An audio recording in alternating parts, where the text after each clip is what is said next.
Bismillahirrahmanirrahim. Tapi actionnya yang paling penting.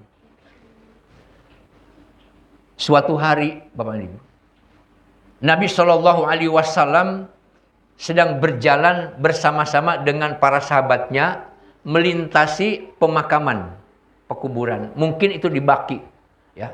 Kalau Bapak Ibu yang sudah pernah ke sana, Baqi itu ada sebelah Masjidin Nabawi, ya, di Madinah, itu kuburan Madinah. Di Baqi, Nabi SAW dengan para sahabat berjalan. Pas di tengah-tengah pemakaman, Rasulullah SAW memerintahkan kepada para sahabat, cepat kalian jalannya, segera kalian lewat, cepat. Sehingga para sahabat ada yang sambil lari melewati pemakaman, ada yang tergopoh-gopoh, cepat kalian lari. Akhirnya mereka berlarian melewati pemakaman. Jadi Bapak dan Ibu, kalau di Baqi itu dari pintu gerbang depan terus ke belakang itu pemukiman. Ya, jadi Rasulullah ada urusan sana. Selesai urusan dari sana, mereka semuanya pulang. Ketika berpulang, mereka berpulang, Rasulullah tidak memerintahkan untuk bersegera melewati kuburan itu. Biasa-biasa saja. Sampai para sahabat ada yang nengok kiri kanan. Kok Rasulullah tidak memerintahkan ya? Seperti tadi. Sampainya di pinggir kuburan sana, para sahabat bertanya, "Ya Rasulullah, mengapa pada saat yang pertama engkau memerintahkan agar kami segera melewati kuburan, tapi pada saat yang kedua engkau tidak memerintahkan itu? Mengapa Rasulullah?" Wahai sahabat-sahabatku, pada saat kita melewati pekuburan yang pertama, aku mendengar suara jeritan yang luar biasa dari dalam kuburan. Seorang hamba Allah sedang disiksa oleh malaikat kubur. Aku khawatir jeritan dia akan kalian dengar. Kalian pasti tidak akan sanggup mendengarkannya. Sehingga aku merintahkan supaya segera.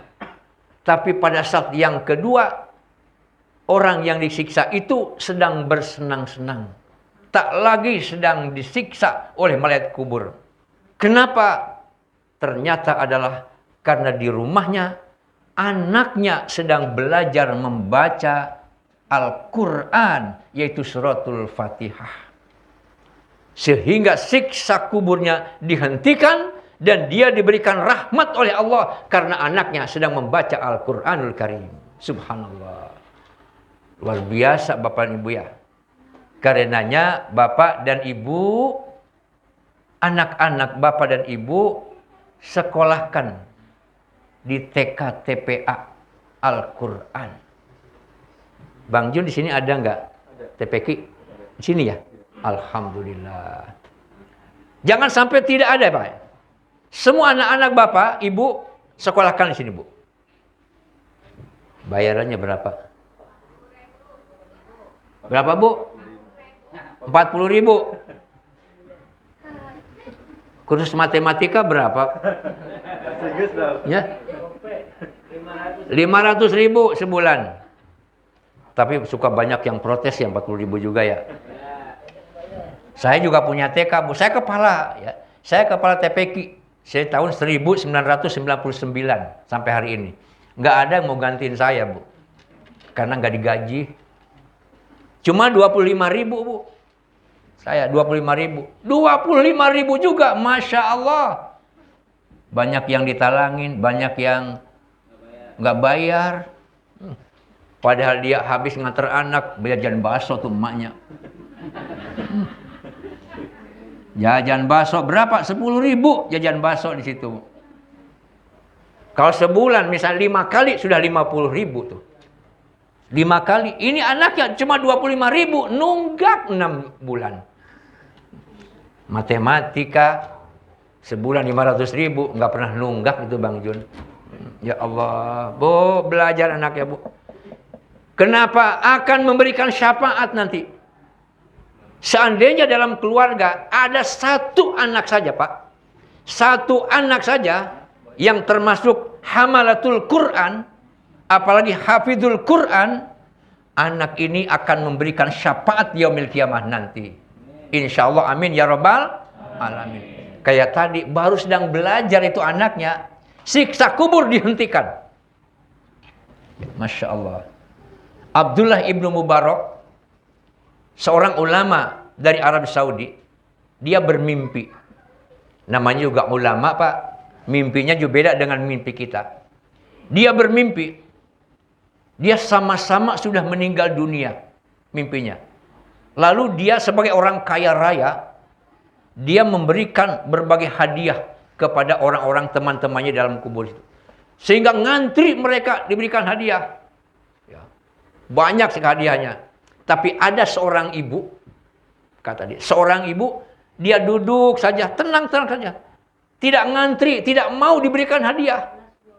Wahai ibu, kenapa engkau tidak mau diberikan hadiah? Ini istimewa hadiahnya. Tidak, saya sudah cukup bahagia dengan apa yang diberikan oleh anak saya. Hadiah untuk saya. Siapa anakmu? Anak saya adalah pedagang daging di pasar. Setiap saat dia memberikan hadiah kepada saya. Apa? Bacaan Al-Quranul Karim. Di mana anakmu? Di pasar, dia dagang. Tiba-tiba terbangun. Kok saya mimpi tapi seperti benar. Dia coba nyari di pasar, ternyata ada seorang anak muda sedang berjualan. Namanya juga mimpi apa ya? Tapi mimpinya seorang ulama itu adalah ru'yas shodiq. Ya, termasuknya mimpinya mimpi benar. Karena apa? Ada ilham ya dari seorang ulama itu. Dia ke pasar Madinah, ternyata ada seorang anak muda penjual dagang daging. Dia sedang membaca Al-Quran saja. Baca. Assalamualaikum anak muda. Waalaikumsalam. Assalamualaikum. Waalaikumsalam. Anak muda, saya tahu. Kata Abdullah ibnu Mubarak, saya tahu engkau sedang membaca Al-Quran dan dihadiahkan kepada ibumu. Kok Tuhan tahu? Saya bermimpi bertemu dengan ibumu. Dia sedang berbahagia di dalam kubur karena engkau setiap saat memberikan hadiah berupa bacaan Al-Quranul Karim. Iya, itulah yang saya lakukan. Ibu saya sudah meninggal dunia, bakti saya kepadanya hanyalah doa dan saya mengirimkan hadiah untuknya. Karenanya anak-anak atau bapak-bapak dan ibu-ibu, orang tua kita sudah tidak ada, berikan hadiah. Bakti orang tua, bakti anak kepada orang tua yang sudah meninggal dunia adalah memberikan hadiah doa dan juga amal soleh kita hadiahkan. Kita sodakoh, niatkan sodakoh ini pahalanya untuk ayah saya yang sudah meninggal. Untuk ibu saya sudah wafat. Itu bakti seorang anak pada orang tua yang sudah meninggal. Masya Allah Pak, Al-Quran. Karenanya mari Bapak dan Ibu, bikinlah generasi muda ini Bapak Ibu ya. Anak-anak kita jangan sampai tidak bisa baca Al-Quran. Apalagi bapak-bapak dan ibu-ibunya, mari berikan contoh pada mereka. Actionnya kepada Al-Quranul Karim itu yang pertama adalah membaca. Ini membaca Bapak Ibu ya. Maka temanya dari Bang Jun, satu membaca. Itu action kita kepada Al-Quran. Masalah Al-Quran itu hebat, luar biasa. Banyak sekali Pak keistimewaan Al-Quran. Tapi Al-Quran tidak akan istimewa kalau kita tidak berbuat apa-apa. Mari jadikan Al-Quran itu istimewa untuk kita. Satu, baca. Dengan membaca, insya Allah kita sendiri akan diberikan syafaat. Iqra'ul Qur'an fa innahu ya'ti yaumal qiyamah syafi'an li ashabih. Tuh. Ini kata Rasulullah begitu, Pak. Bacalah Al-Quran karena dia akan datang pada hari kiamat nanti syafi'an li ashabih, memberikan syafaat kepada sahabat-sahabatnya. Siapa sahabat Al-Quran itu? Menurut hadis ini adalah qari'ul Quran, orang yang membaca Al-Quran. Itu sahabat Al-Quran. Insyaallah Pak. Orang mukmin yang rajin membaca Al-Quran bagaikan buah jeruk. Mungkin jeruknya jeruk Medan. manis rasanya, harum aromanya. Mudah-mudahan kita apa ya? Orang mukmin malas membaca Al-Quran bagaikan bunga mawar. Harum aromanya, pahit rasanya. Orang fasik itu orang yang suka melanggar.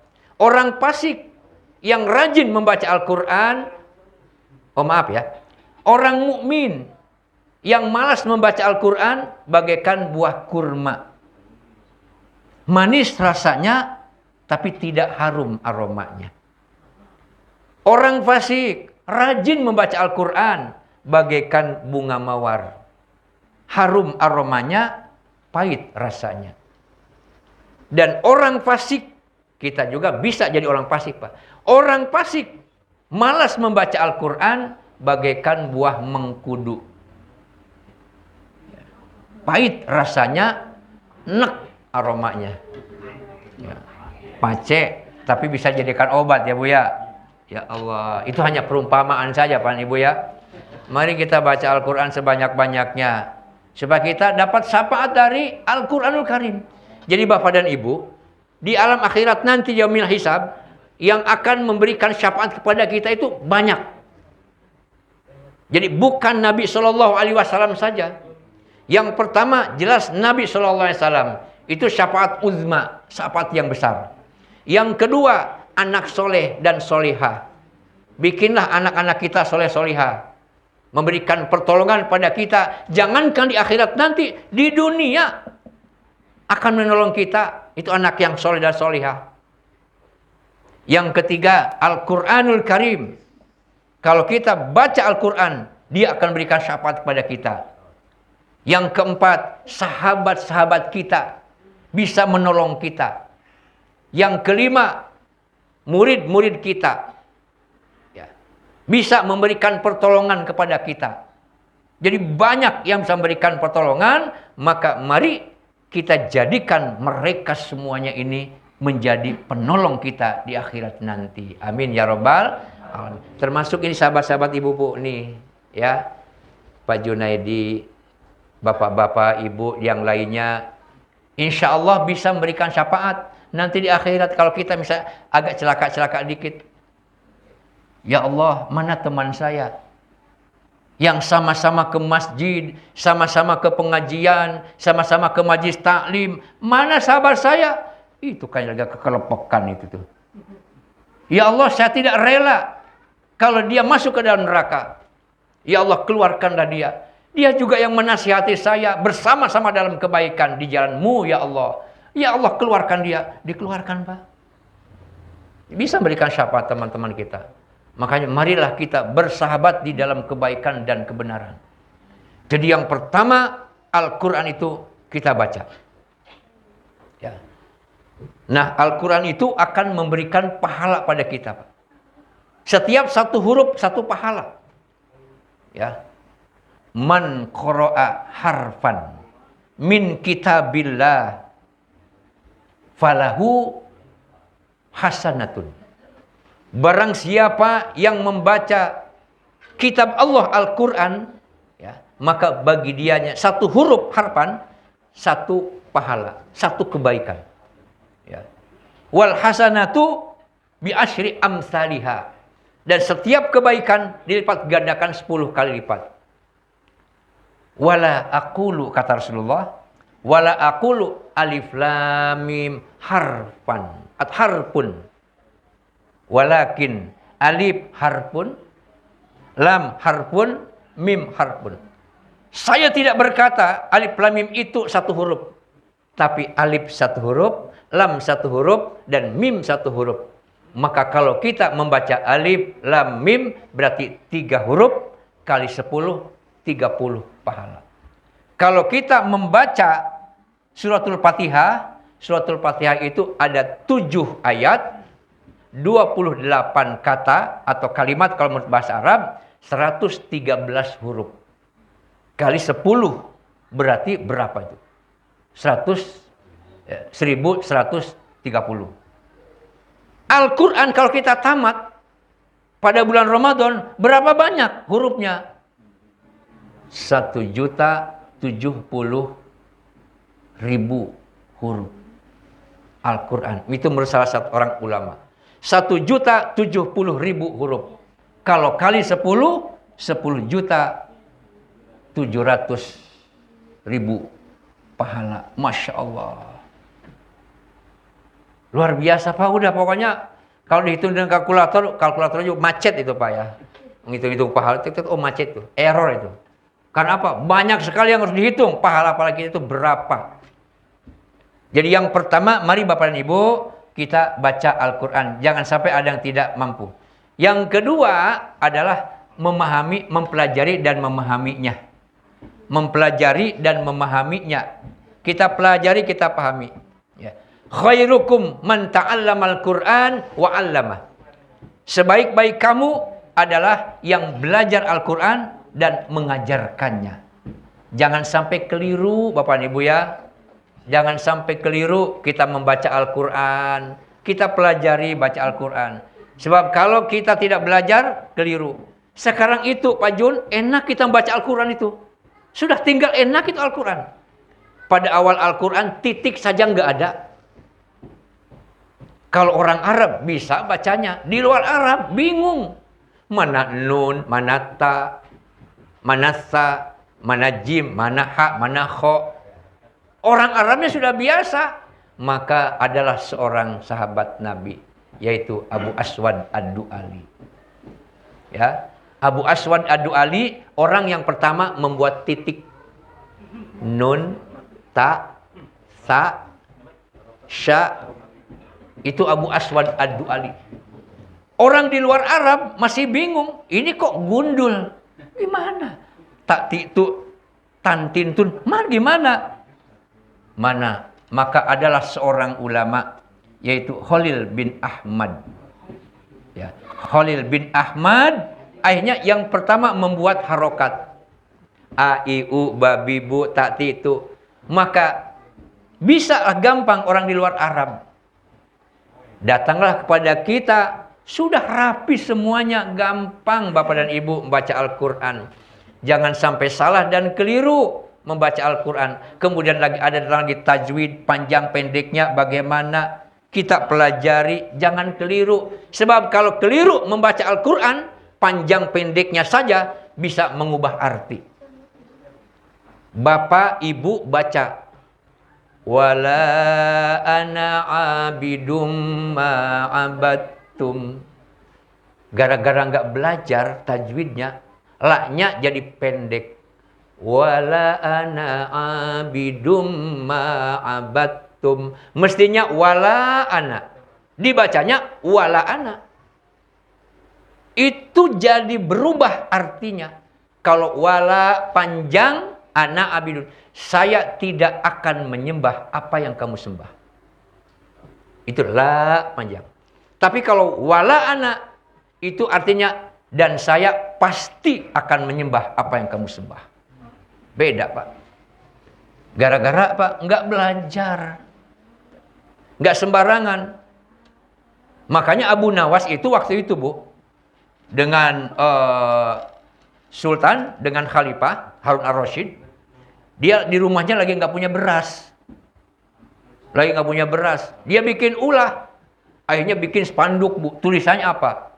Al-Malikur Rojim. Artinya apa? Raja yang terkutuk. Al-Malikur Rojim. Dipasang di pinggir jalan. Datang itu Satpol PP. Kaget. Al-Malikur Rojim. Raja terkutuk. Siapa nih ulah? Akhirnya apa? Kata orang, tadi Abu Nawas yang masang spanduk itu. Laporkan. Akhirnya ditangkap, dilaporkan. Abu Nawas sudah siap orang suruhan dia. Nanti kalau aku ditangkap oleh Satpol PP katanya. Tolong itu titiknya rojim, jim itu. Tolong titiknya dihapus ya. Tolong dihapus. Akhirnya ditangkap tuh ke raja. Raja, dia yang bikin ulah ternyata. Dia nulis dan menghina raja. Al-Malikur Rojim. Kata Abu Nawas, siapa? Siapa yang Al-Malikur Rojim? Mana buktinya? Mana buktinya? Itu spanduk. Ya. Itu dekat itu tuh. Dekat Villa Cendana tuh, dekat Cendana tuh.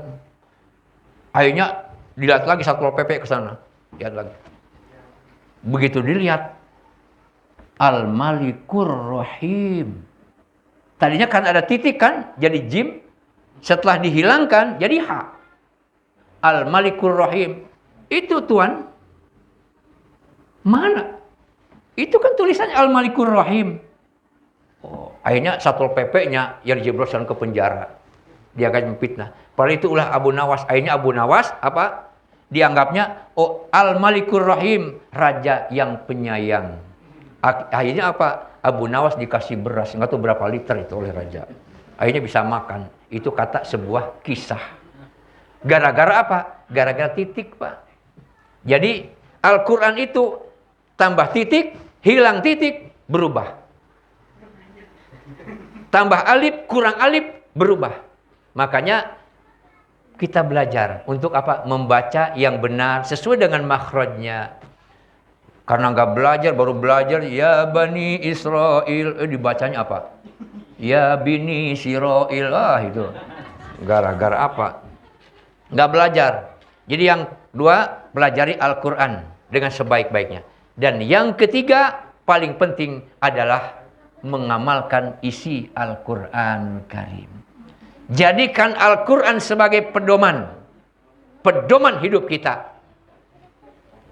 Bapak pasti punya motor ya.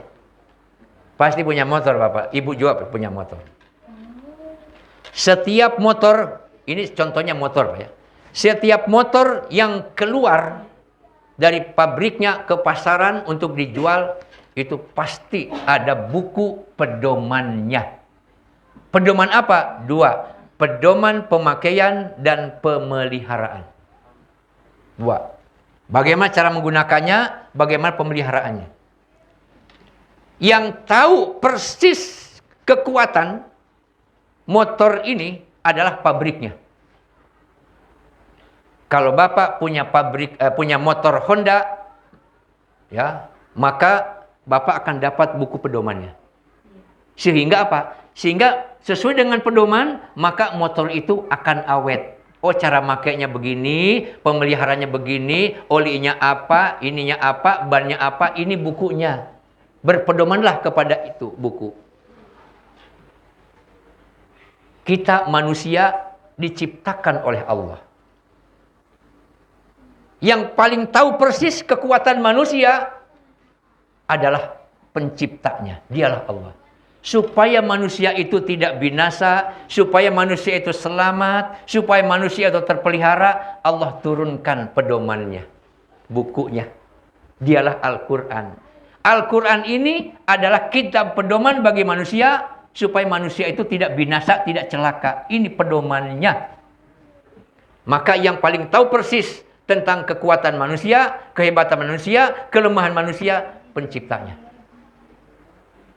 Bapak punya motor Honda. Kalau Bapak punya motor Honda, lalu menggunakan buku pedomannya, buku pedoman Vespa, maka Bapak akan dianggap orang sinting. Kalau bannya diganti, kata buku pedoman Vespa, pakailah yang lingkarannya segini. Yang kira-kira diameternya 40 cm. Kata pedoman Vespa. Padahal Bapak punya motornya motor Honda. Akhirnya beli tuh yang 40 cm. Begitu dibeli mau dipasang, nggak pas. Karena biasanya yang Honda itu gede. Lingkarannya sekitar 60 cm. Begitu mau dipasang, nggak pas. Loh ini kok nggak pas? Loh iya Pak. Bapak punyanya motor Honda. Kenapa buku pedomannya menggunakan pedoman Vespa? Bapak kok nggak punya akal? Sama, Bu. Kalau ada orang yang yakin dirinya diciptakan oleh Allah, tapi menggunakan pedoman hidupnya dari setan, dari iblis, dari siapapun, maka dia termasuk orang nggak punya akal. Maka Bapak dan Ibu, kita yakin bahwa kita diciptakan oleh Allah. Mari kita gunakan pedoman hidup kita yang berasal dari Allah. Dialah Al-Qur'anul